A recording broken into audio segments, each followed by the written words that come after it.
할렐루야. 오늘 예배에 참여하신 모든 성도님들의 삶과 가정마다 하나님의 크신 은혜와 평강이 함께 하시기를 주님의 이름으로 축원합니다.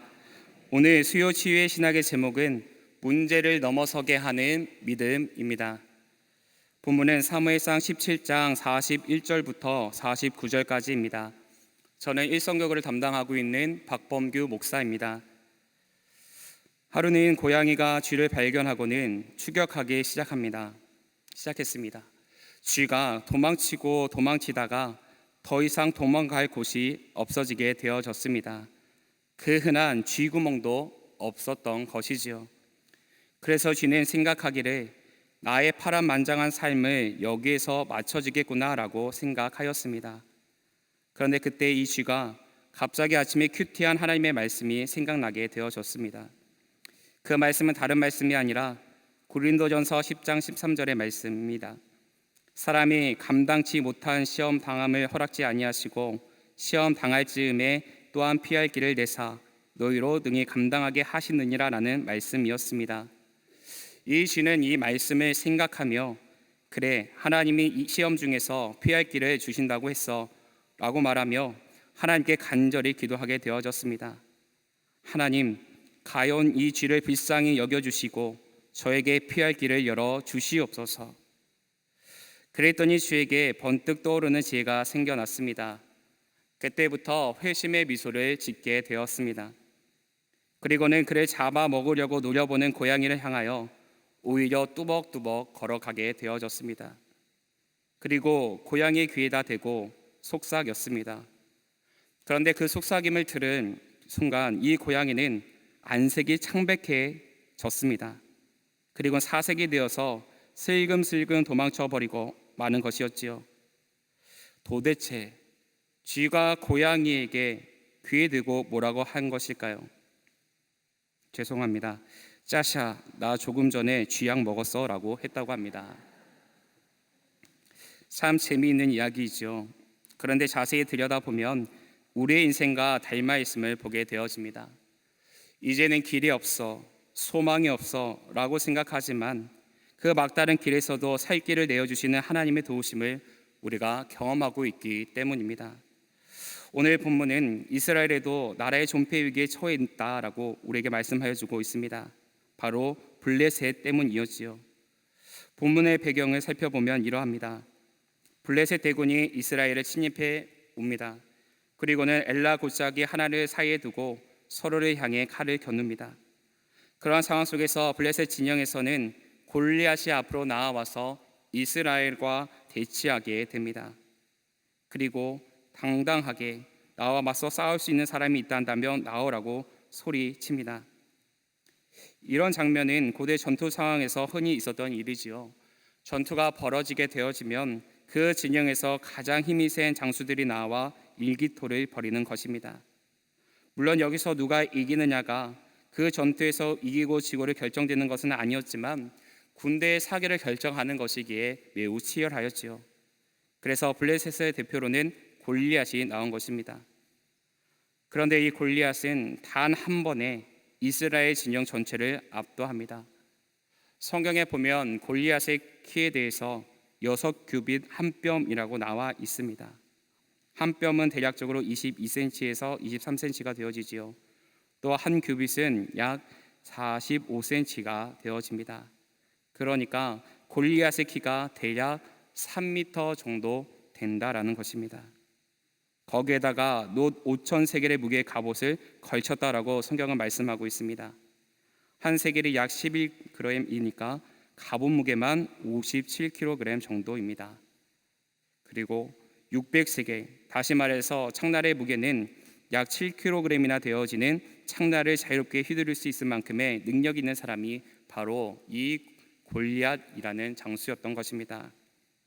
그러니까 골리앗이 얼마나 당당했겠습니까? 너희 중에 나와 싸울 자가 있으면 나와 보아라 라고 했던 그의 말에는 아무런 근거가 없는 말이 아니었다라는 것입니다. 다시 말해 이스라엘 백성들이 바라본 골리앗은 내가 넘어설 수 없는 한계요, 넘어설 수 없는 벽이었다라는 것입니다. 바로 이때에 전쟁터에 아버지의 심부름을 차왔던 한 양치는 목동 소년이 있었습니다. 그의 이름이 다윗이지요. 아버지 이새는 양을 치고 있는 다윗을 불러서 형들이 전쟁터에 나가 있으니 가서 안부도 묻고 필요한 음식도 전해주고 오라라고 부탁을 받게 되어집니다. 그래서 다윗은 형들이 있는 전쟁터로 갑니다. 그런데 그곳에 가 봤더니 골리앗이 소리치고 있는 것이었습니다. 백성들은 그 골리앗을 바라보며 어찌해야 될까 발을 동동 구르는 것들을 목격하게 되어집니다. 그때에 다윗은 참으로 말도 안 되는 놀라운 장면을 목격하게 됩니다.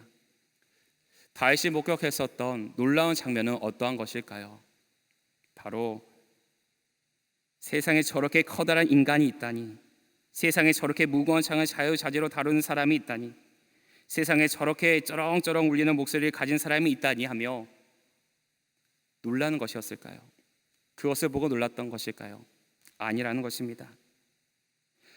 사무엘상 17장 26절에 보면 이렇게 쓰여져 있습니다. 다윗이 곁에 서 있는 사람들에게 말하여 이르되 이 블레셋 사람을 죽여 이스라엘의 치욕을 제거하는 사람에게는 어떠한 대우를 하겠느냐?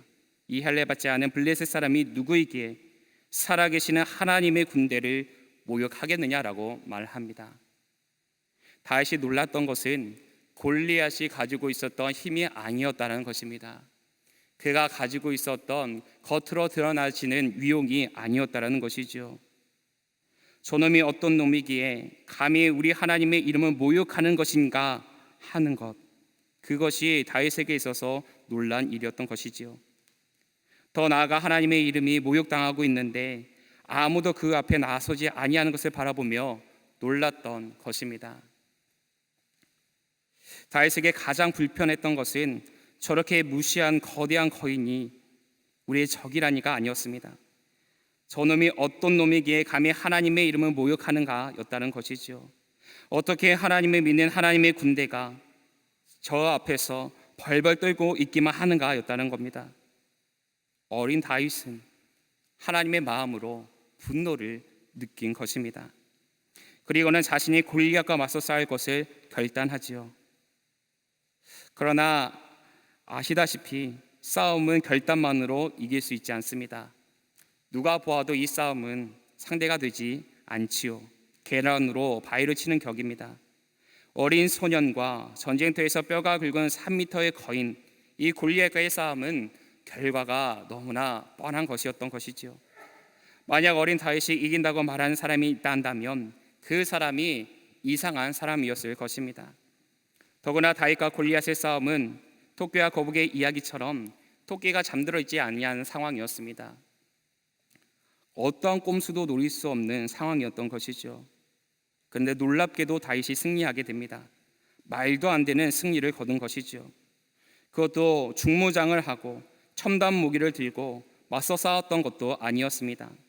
단지 물맷돌 5개만 들고 가서 하나님의 이름으로 승리를 거둡니다. 이렇게 다윗이 골리앗을 넘어뜨리자 이스라엘 군대는 그 기회를 이용하여서 사기 충천하여 블레셋 군대와의 싸움에서 큰 승리를 거두게 됩니다. 이것이 오늘 우리가 나누고자 하는 사무엘상의 말씀의 이야기입니다. 그렇다면 다윗이 어떻게 전쟁에서 승리할 수 있었던 것일까요? 오늘 말씀을 통하여서 영적인 교훈을 찾고 기도의 제목을 얻고자 합니다. 첫째로 문제의 핵심에 초점을 맞춰야 합니다. 본문 24절입니다. 이스라엘 모든 사람이 그 사람을 보고 심히 두려워하여 그 앞에서 도망하며라고 기록합니다. 이스라엘은 블레셋과의 전투를 치르며 두려워 떨고 있었습니다. 이들이 두려움에 떨 수밖에 없었던 것은 기골이 장대한 골리앗이 서 있었기 때문이지요. 다르게 말한다면 이스라엘은 골리앗이라는 장수만 바라보았다라는 것입니다. 문제에만 시선을 집중하고 있었던 것이지요. 그러나 다윗은 그러하지 않아야 했습니다. 다윗은 이스라엘처럼 언제든지 자신들을 공격해올 골리앗과 블레셋 군대에 있지 않았습니다. 그렇다면 골리앗은 어디에 시선을 두었던 것일까?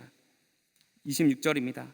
다윗이 곁에 서 있는 사람들에게 말하여 이르되 이 블레셋 사람을 죽여 이스라엘의 치욕을 제거하는 사람에게는 어떠한 대우를 하겠느냐? 이 할례를 받지 아니한 블레셋 사람이 누구이기에 살아계시는 하나님의 군대를 모욕하겠느냐라고 말하고 있습니다.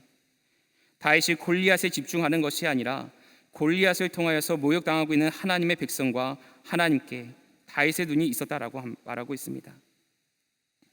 골리앗은 다윗에게 시선을 두었지만 다윗은 하나님께 시선을 두었다라는 겁니다. 다시 말해 다윗이 두려워하였던 것은 골리앗도 아니었고 블레셋 군대도 아니었습니다. 다윗이 진정으로 두려워하고 있었던 것은 하나님의 이름이 블레셋에 의해 모욕당하는 것에 있었다라는 것이죠. 만군의 여호와께서 블레셋에 모욕당하는 것에 다윗은 분을 참지 못하고 달려나아간 것입니다. 우리는 이것을 거룩한 분노라고 부르지요. 우리가 잘 알고 있는 것처럼 거룩하다라는 말, 홀리라는 단어는 전체에 혹은 흠 없는 이라는 뜻의 홀과 같은 어원을 갖고 있습니다. 다시 말해서 거룩은 나누어짐이 없다라는 것입니다. 하나님의 마음과 인간의 마음이 온전히 일치되어지는 것, 그것이 바로 거룩이라는 것이지요. 하나님의 분노와 자신의 분노가 온전히 하나 되어지는 것, 그것이 바로 거룩이었던 것입니다. 다윗은 당신의 이름이 조롱당하는 상황 때문에 분노하시는 하나님의 마음에 사로잡힌 것입니다. 그래서 하나님의 분노를 자신의 분노로 여기고 일어난 것이었습니다. 그러면서 이렇게 말합니다. 45절입니다. 다윗이 블레셋 사람에게 이르되 너는 칼과 창과 단창으로 내게 나아오거니와 나는 만군의 여호와의 이름 곧 내가 모욕하는 이스라엘 군대의 하나님의 이름으로 내게 나아가노라 라고 말하고 있습니다. 다윗은 다른 것을 의지하지 않았습니다. 오직 여호와의 이름만을 의지하여 싸움터로 나아갔습니다. 여호와의 이름만을 의지하겠다 하는 이 선언에는 하나님이 나와 함께 하실 것이라는 확신이 담겨져 있습니다. 들판에서 양떼를 칠 때에 나를 지켜주셨던 그 하나님, 이방인들로부터 모욕받는 것을 싫어하시는 그 하나님, 그 하나님께서 나와 함께 하실 것이라는 확신이 그에게 있었기에 골리앗과의 싸움을 치러 나아갈 수 있었던 것입니다.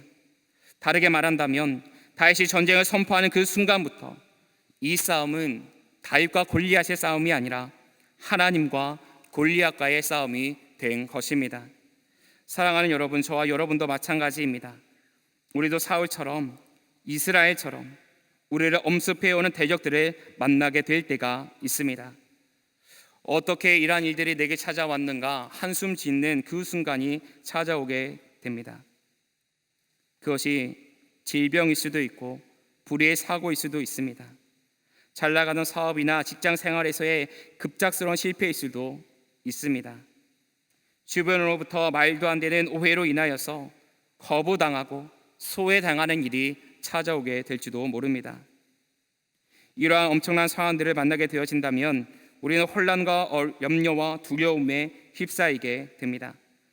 그리고 그렇게 벌어진 그 문제의 상황에만 집중하게 되어지죠. 문제에 파묻히게 됩니다. 그러면 우리는 절대로 이 문제를 해결할 수가 없습니다. 그러므로 우리는 우리의 삶에 찾아온 어려움들을 주목하는 것이 아니라 이 문제를 해결할 수 있는 분에게 눈을 돌려 초점을 맞추어야 합니다. 다윗은 문제를 보는 눈이 달랐습니다. 다윗은 골리앗이라는 문제의 현상이 일어난 원인을 정확히 알고 있었던 것이지요. 다윗의 눈에 비친 이스라엘은 자신들과 함께하고 있는 하나님을 의지하지 못하고 위협적으로 다가오는 골리앗의 비아냥거림에 아무것도 못하고 있는 이스라엘의 문제가 상황에 눈을 고정한 데 있었음을 발견하게 된 것입니다. 다시 말해 다윗은 골리앗이라는 문제 앞에서 그 너머를 바라볼 수 있는 눈이 있었다는 것입니다. 상황만을 바라보는 것이 아니라 상황에 넘어서서 역사하신 그 하나님, 당신의 이름을 위해서라도 당신의 백성들을 지키실 하나님을 기대하는 마음과 눈이 다윗에게 있었던 것입니다. 그랬던 다윗이었는데 이제는 골리앗이 만군의 여호와의 이름을 가지고 모욕적인 언사를 행사합니다. 그러니 다윗의 눈이 돌아간 것이지요. 자신이 진정으로 사랑하고 섬기는 하나님에 대한 불경스러운 마음에 분노가 치밀어 오른 것입니다. 저와 여러분에게도 이것과 비슷한 일들이 찾아오게 됩니다. 우리의 삶에 큰 어려움이 찾아오게 될 때에 시선을 문제에만 고정시키고자 하는 사단의 꾀임이 들려오게 될 것입니다. 두렵게 만들고 위축되게 만들고 하나님의 뜻이 무엇인지 분별하지 못하도록 역사할 것입니다. 그때 우리에게 필요한 것이 바로 다윗의 눈입니다. 다윗은 골리앗이라는 큰 문제가 있었지만 그 커다란 문제의 현상이 아닌 문제의 원인에 그의 눈을 집중하였습니다. 그렇게 되니 큰 문제가 해결된 것이지요. 사랑하는 여러분, 저와 여러분은 문제에 초점을 맞추는 것이 아니라 문제를 해결해 나아가시는 하나님 앞에 초점을 맞춰야 하는 줄로 믿습니다. 사도 바울은 에베소서 6장 12절에서 우리의 씨름은 혈과 육에 상대하는 것이 아니라라고 말합니다. 통치자들과 권세들과 이 어둠의 세상 주권자들과 하늘에 있는 악한 영들과의 싸움이라고 말하고 있습니다. 사랑하는 여러분, 우리가 싸워야 하는 대상은 마귀와 이 싸움입니다. 이것을 혼동하면 우리는 자꾸 사람과 싸우게 되어지고 우리들이 처해 있는 환경과 싸우게 됩니다. 예를 들어 자녀가 부모의 말을 잘 안 듣고 게임 중독, 스마트폰 중독에 빠져 있고 나쁜 친구들과 어울려 지낸다 하면 우리의 자녀가 미워지게 되어집니다. 자녀와 싸우기에 바쁜 삶을 살아가게 되어집니다. 그러나 여러분, 자녀는 싸움의 대상이 아니지요.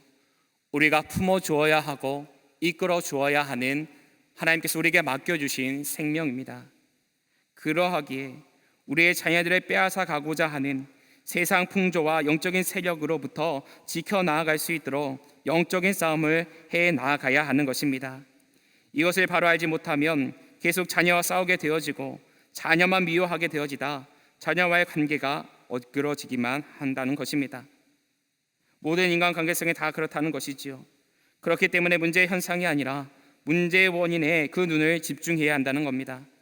바라기는 저와 여러분은 문제에 초점을 맞추는 삶이 아니라 삶의 문제를 풀어가시는 하나님께 초점을 맞추는 삶이 되어지시기를 주님의 이름으로 축원합니다. 둘째로, 문제의 해답에 집중해야 합니다. 문제의 해답에 집중해야 합니다. 원인을 알면 문제를 해결하는 것은 어렵지 않습니다. 그러나 이 원인을 찾지 못한다면 이 문제는 해결할 수 있는 방법이 없다는 것이죠. 개인적인 말씀을 드려서 죄송합니다.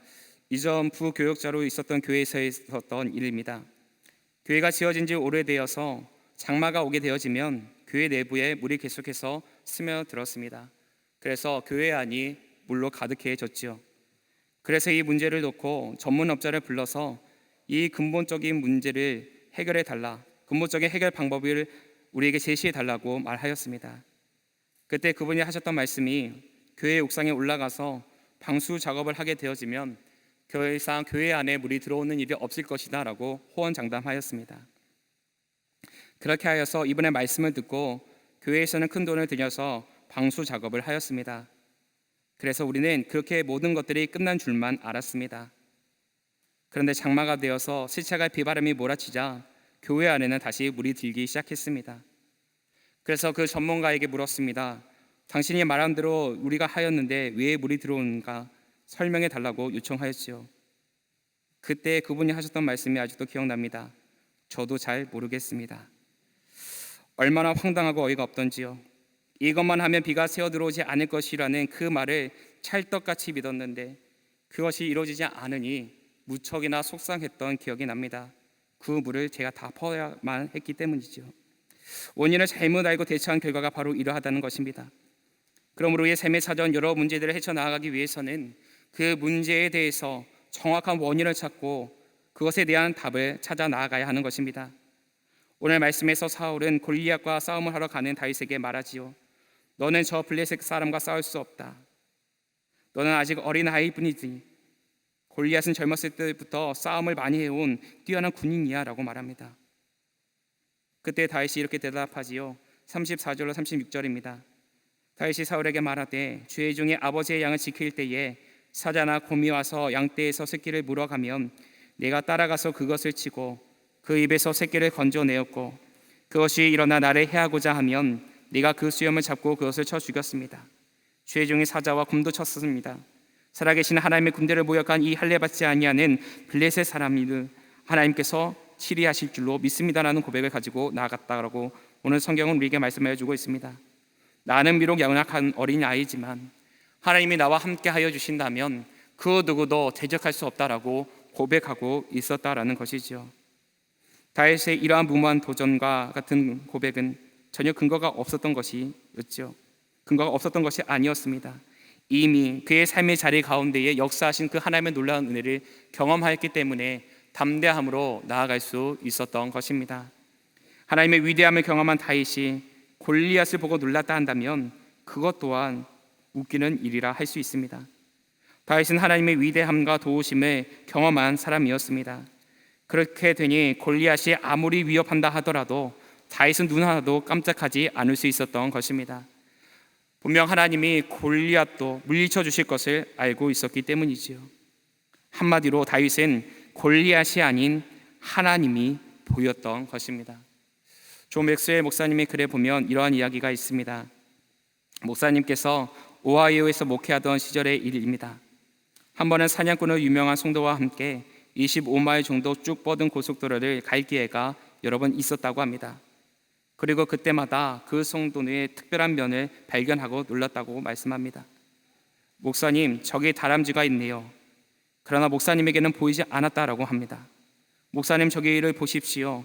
오리가 2마리나 있습니다. 목사님은 여전히 보지 못했다는 겁니다.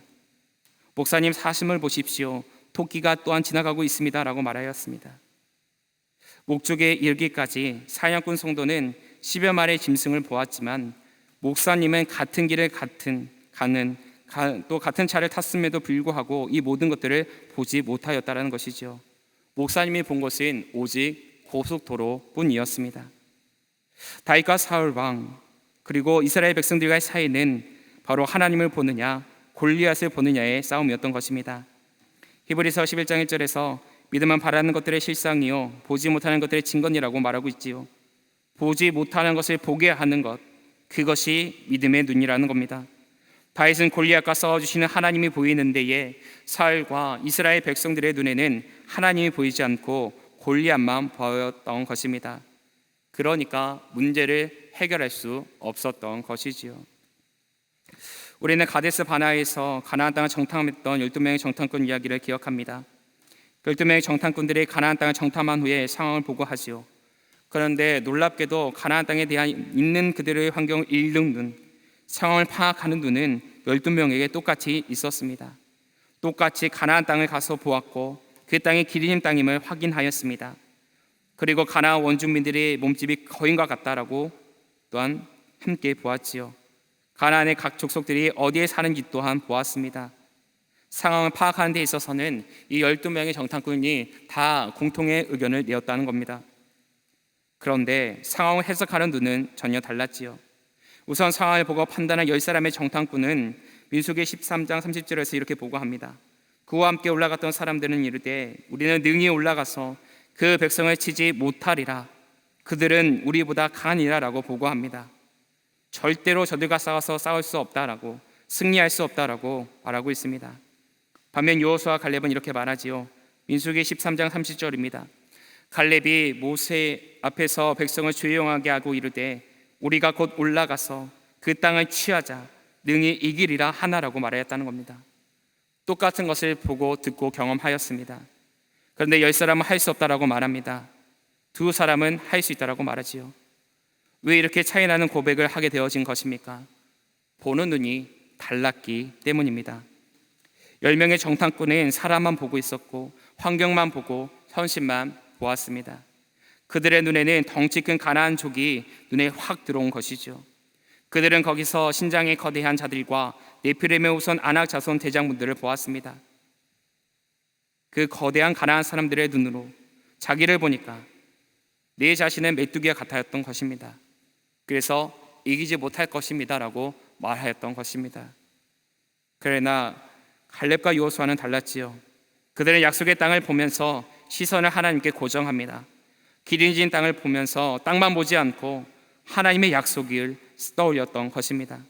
똑같은 환경을 보고도 똑같은 사람을 보고도 여호수아와 갈렙은 그들의 거인이 아닌 밥으로 보았다는 겁니다. 그들의 보호자가 그들이 떠난 것을 보았던 것이지요. 그리고 하나님이 우리와 함께함을 보았습니다. 이것이 바로 믿음과 불신앙의 차이인 것입니다. 다윗이 바로 이런 믿음을 가졌습니다. 이 믿음을 가지고 다윗은 골리앗과 싸우려고 마주보며 달려갑니다.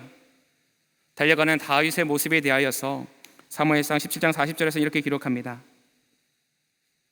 손에 막대기를 가지고 시내에서 매끄러운 돌 5을 골라서 자기 목자의 제구 그 주머니 속에 넣고 손에 물매를 가지고 블레셋 사람에게 나아갔다라고 말합니다.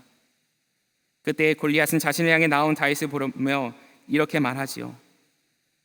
내가 나를 개로 여기고 막대기를 가지고 내게 나왔느냐.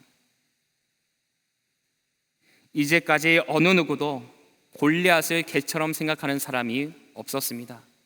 그런데 다윗은 골리앗을 개로 여기고 있습니다. 작은 막대기 하나라도 상대할 수 있는 대적으로 여겼다는 겁니다. 사랑하는 여러분, 저와 여러분에게도 이러한 눈이 열려지게 되어지기를 주님의 이름으로 축원합니다. 우리에게 닥쳐지는 상황과 형편은 누구에게나 동일하게 일어납니다. 특별히 복음을 전도하는 그 현장 동일합니다. 어렵지요. 힘듭니다. 그럼에도 불구하고 우리가 믿음의 눈을 바라보게 되어진다면 그 속에 숨겨져 있는 영혼들을 발견하게 됩니다. 그리고 그 영혼에게 꼭 필요한 말 하나님께서 깨닫게 하여 주시고 증거케 하여 주십니다. 그리고 그들의 걸음의 주의 전을 인도함 받을 수 있도록 사랑과 형편을 주장하시는 것들을 우리는 경험할 수 있습니다. 사랑하는 여러분, 하나님께서 우리에게 주신 그 지상 사명 온전히 우리만 감당하여 나아가야 하는 일입니다. 바라기는 오늘 우리에게 주신 이 말씀에서 기록하고 있는 것처럼 우리에게 주신 그 믿음의 눈으로 상황을 넘어서서 역사하시는 하나님을 바라보시는 가운데에 끊임없이 주의 복음을 증거케 되어지시는 저와 여러분의 삶이 되어지시기를 주님의 이름으로 축원합니다. 끝으로 문제 해결에 대한 자신감을 얻게 됩니다. 하나님만을 의지하여 나아간 전투에서 다윗은 승리를 거두게 됩니다. 모든 사람들이 할 수 없다 말하던 그 일을 이루고 돌아오게 되어지지요. 하나님을 의지하는 자, 하나님만을 따르는 자에게 일어난 이 기적은 이스라엘의 사기를 충천하게 만들었습니다. 사무엘상 17장 52절로 53절에서는 이렇게 기록합니다. 이스라엘과 유다 사람들이 일어나서 소리 지르며 블레셋 사람들 쫓아 가이와 에그론 성문까지 이르렀다. 블레셋 사람들의 부상자들은 사하라임 가는 길에서부터 가도와 에르곤까지 엎드려졌다. 이스라엘 자손이 블레셋 사람들 쫓다가 돌아와서 그들의 지경을 노락하였다라고 성경은 우리에게 말씀해주고 있습니다. 하나님께서는 다윗을 통하여서 이스라엘에게 어떻게 해야 참된 승리를 얻을 수 있는지에 대해서 말씀하여 주셨습니다. 그리고 그 결과를 모두가 경험할 수 있도록 열어주셨지요. 이 일을 통해 이와 같은 일이 반복된다 할지라도 하나님에 의지하며 살아갈 수 있도록 깨닫게 하시기 위함이었던 것입니다. 사랑하는 여러분, 저와 여러분의 삶에는 오늘 말씀에서 만나는 것과 같이 그러한 상황들이 반드시 펼쳐지게 됩니다. 고난의 날, 곤고한 날, 그 날이 반드시 찾아오게 됩니다. 그러나 그것이 우리의 삶이기 때문에 하나님께서는 그 모든 자리에서 우리를 건져주시기 위하여 도우시고 붙잡아 주시고 일으켜 주시기 위해 기다리고 계십니다. 문제는 그러한 하나님을 우리가 바라볼 수 있느냐 하는 것입니다. 우리가 믿음의 눈으로 그러한 하나님을 바라보며 나아가게 될 때에 상황과 형편에 흔들리는 믿음이 아니라 상황을 뛰어넘는 큰 믿음으로 모든 문제를 넘어서는 그러한 믿음을 소유하게 되어지는 줄로 믿습니다. 바라기는 이러한 믿음을 가지시고 세상 가운데 나아가셔서 모든 문제의 해결함 얻으시는 저와 여러분의 삶이 되어지시기를 주님의 이름으로 축원합니다. 기도하겠습니다. 은혜의 하나님 감사드립니다. 오늘도 저희들의 걸음을 주의 전으로 인도하여 주시고 문제를 넘어서는 믿음이 무엇인지 깨닫게 하여 주시니 감사를 드립니다. 스스로 찾아드는 삶의 문제 앞에서 죽어가거나 머뭇거리지 않는 우리가 될 수 있도록 도와주시옵소서. 모든 문제의 해답 오직 하나님께만 있음을 고백하게 하여 주시고 주님의 도우심을 날마다 경험할 수 있도록 늘 동행하여 주시옵소서. 우리의 삶의 자리들마다 함께하여 주시어서 승리하는 인생으로 서게 하여 주실 줄로 믿고 감사드리오며 우리 주 예수 그리스도의 이름으로 기도하옵나이다. 아멘.